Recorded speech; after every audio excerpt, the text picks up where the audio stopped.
Hi guys, just jumping on here to do a bit of my education series.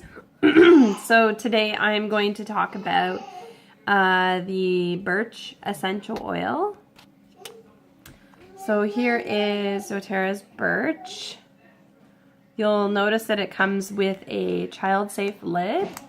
The reason for that is this can be quite toxic if it is ingested. So Birch is an oil that should never be ingested, okay?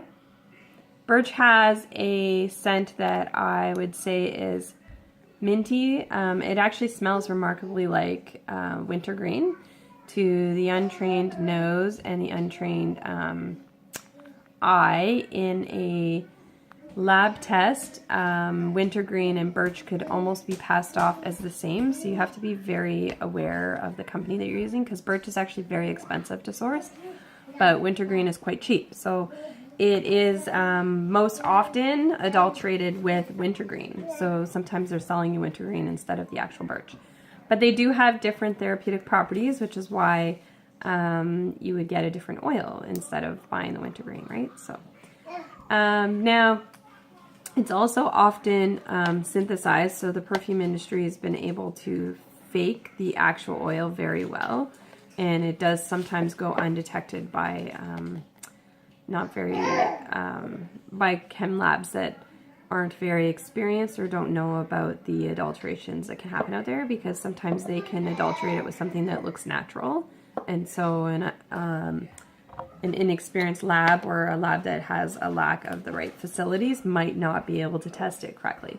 So this is why I'm a big fan of doTERRA, because they have the Source to You website, they do third-party testing,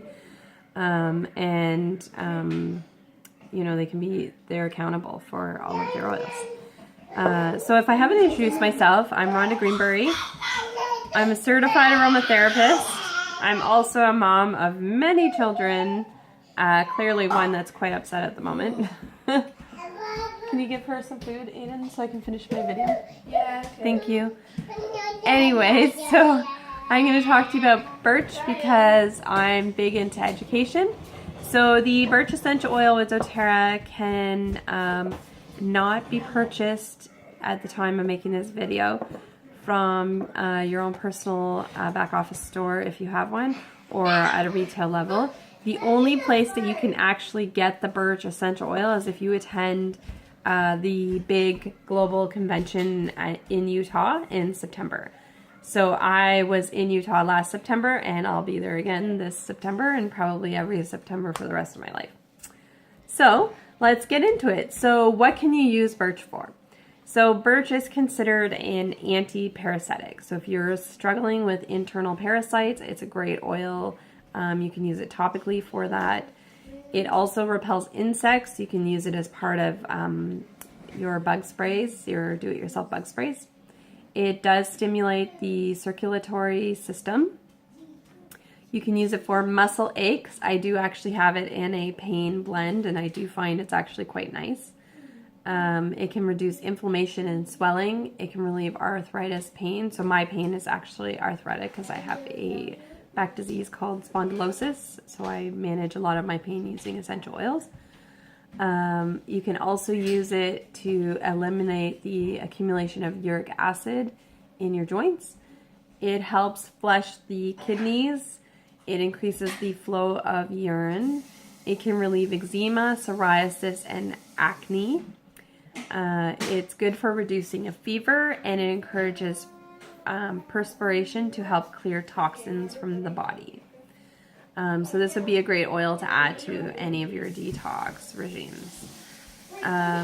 In the chakras, it is used for the third eye chakra.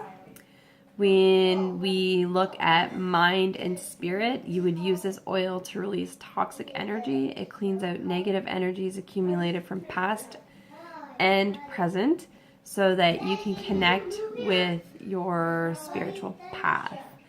So another really interesting fact about Birch essential oil is when it's distilled, it is steam distilled.